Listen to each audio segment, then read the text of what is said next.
ఒక ఇంట్లో అడుగు పెడితే ముఖ్యమంత్రి పదవి పోతుందట. ఆ బంగ్లాలో నివసిస్తే ఆ వ్యక్తి రాజకీయ భవిష్యత్తు చీకట్లో కలిసిపోతుందట. వినటానికి నమ్మేలా లేకపోయినా ఢిల్లీలో ఒక ప్రభుత్వ బంగ్లా గురించి కొన్ని దశాబ్దాలుగా వినిపిస్తున్న కథల మాట ఇవి. ఢిల్లీలో సివిల్ లైన్స్ ప్రాంతంలో ఉన్న 33 శ్యామ్నాథ్ మార్గ్ బంగ్లాని చాలామంది అశుభ బంగ్లాగా, మరికొంతమంది దయ్యాల బంగ్లాగా పిలుస్తారు. అసలు ఈ బంగ్లాకి అంత బ్యాడ్ నేమ్ ఎందుకు వచ్చిందో తెలుసా? అది 1952. ఢిల్లీ తొలి ముఖ్యమంత్రి చౌదరి బ్రహ్మప్రకాష్ ఈ బంగ్లాలో నివసించేవారట. అయితే కొన్ని రోజులకి ఆయన వివాదాల్లో చిక్కుకొని ఆయన పదవిని కోల్పోయారు. దశాబ్దాల తర్వాత అదే బంగ్లాలో నివసించిన మరో ముఖ్యమంత్రి మదన్ లాల్ ఖురానా కూడా కుంభకోణ ఆరోపణలతో ఆయన పదవికి రాజీనామా చేయాల్సి వచ్చిందట.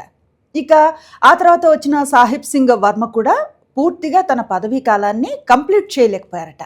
ఇక 2003లో ఈ బంగ్లాలో నివసించాలి అని నిర్ణయించుకున్న మంత్రి దీప్ చంద్ బంధు అనారోగ్యానికి గురై మరణించడంతో ఈ బంగ్లా చుట్టూ ఉన్న రహస్య కథలు ఇంకొంచెం బలంగా వ్యాప్తి చెందాయన్నమాట.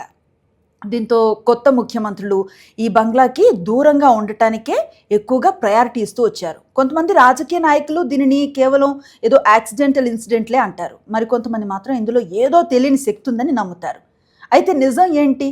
దురదృష్టమా, లేకపోతే యాదృచ్ఛిక సంఘటనే అనుకోవాలా, లేదంటే ప్రజలు సృష్టించిన ఒక రాజకీయ పురాణ గాథ అనుకోవాలా? ఇప్పుడు ఈ కథకి ఇంకో కొత్త ట్విస్ట్ కూడా వచ్చింది.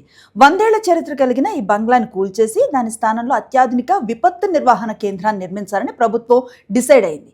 మరి కొత్త భవనం వచ్చిన తర్వాత అయినా ఈ అశుభ బంగ్లా కథకు శుభం కార్డు పడుతుందా, లేకపోతే మరిన్ని రహస్య కథలు పుట్టుకొస్తాయా అన్నది కాలమే సమాధానం చెప్పాలి. కొన్ని భవనాలు అంతే, కేవలం ఇటుకలు సిమెంట్తో కాదు, కథలు, పుకార్లు, రహస్యాలతో కూడా నిర్మించబడతాయి. ఈ బంగ్లా గురించి మీరు ఇంతకుముందు ఎప్పుడైనా విన్నారా? మీకు తెలిస్తే కామెంట్ సెక్షన్లో చెప్పండి.